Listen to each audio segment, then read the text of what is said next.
Hi everybody, I'm Gail C. Martin, and today I'm reading a little bit of my short story, Heap of Trouble, that is in the Concrete Dreams anthology, which just came out from Perspective Press. It is part of my Deadly Curiosities series set in urban fantasy series set in Charleston, South Carolina. So you'll recognize some of the characters, and of course it all ties in together. More glowing orbs. Teag Logan sat back from his laptop computer. I haven't seen this many reports of spirit lights outside of the old jail in, well, come to think of it, never. His dark hair, cut skater boy length in front, hid his face as he stared at his screen.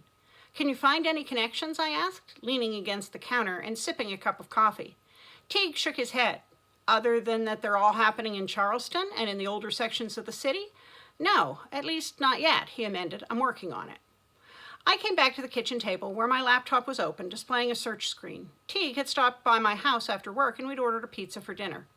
The appearances are getting more aggressive, I replied, at least according to what the tourists are posting on the rating sites. People are getting chased by bobbing lights, tour groups scattered by dive-bombing orbs, and more than one driver claims that the glowing balls of light caused accidents. We've got to figure out what's going on before someone gets hurt. I'm Cassidy Kincaide, owner of Trifles and Folly, an antiques and curio shop in historic, haunted Charleston, South Carolina. Teag Logan is my assistant store manager, best friend, and sometimes bodyguard. Taking responsibility for stopping ghostly harassment might seem strange for people who run an antique store, but Trifles and Folly isn't your average shop.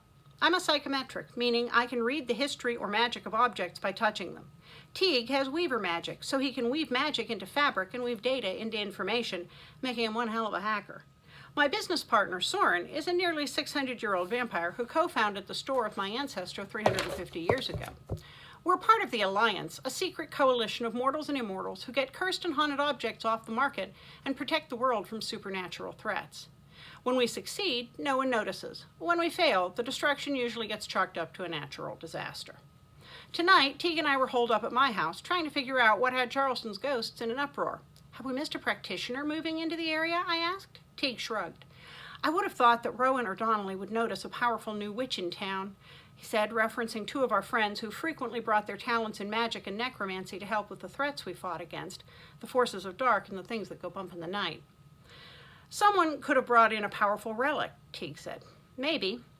But again, if it were just someone mucking around with magic or powerful objects, Rowan and Donnelly would have picked up on it. What I don't get is why it started all of a sudden. Teag reached for his half-empty glass of sweet tea, like someone flipped a switch. And it's not just at one location. I looked at the map where we had already marked red dots on all the reported incidents we could find. Other than covering the historic district and the antebellum houses south of Broad, the marks included museums, private homes, public parks, restaurants, shops, tourist attractions, members-only clubs, and, frequently enough to be dangerous, the middle of streets. Nothing about this looks like a normal haunting, Teag said, shaking his head. And that right there summed up my life. We could use the term normal haunting, and it made perfect sense. We'd know if there'd been some sort of massacre, I said, only partly in jest. Charleston is a beautiful city built on a bloody history. The Spanish, French, English, and Americans all fought over the land in its harbor, and before the Civil War, the port was the busiest slave market in the United States. Back in the day, sailors and soldiers brawled, pirates raised hell, cut purses stalked the dark alleys, and spoiled young rich boys challenged each other to duels. Yellow fever epidemics claimed tens of thousands of lives. At a jail that, in its day, housed everything from serial killers to prisoners of war, often under abysmal conditions, and it's easy to see why Charleston is one of the most haunted cities in North America. But nothing in its history, published or secret, suggested that there had ever been a mass killing in the area where the orbs were terrorizing people. Some of the newest reports talk about ghostly faces in windows or candles that move from window to window in empty buildings, Teag noted. Restaurants, hotels, and shops may thrive on rating sites to drive customers to their businesses, but the comments are a goldmine for tracking paranormal activity.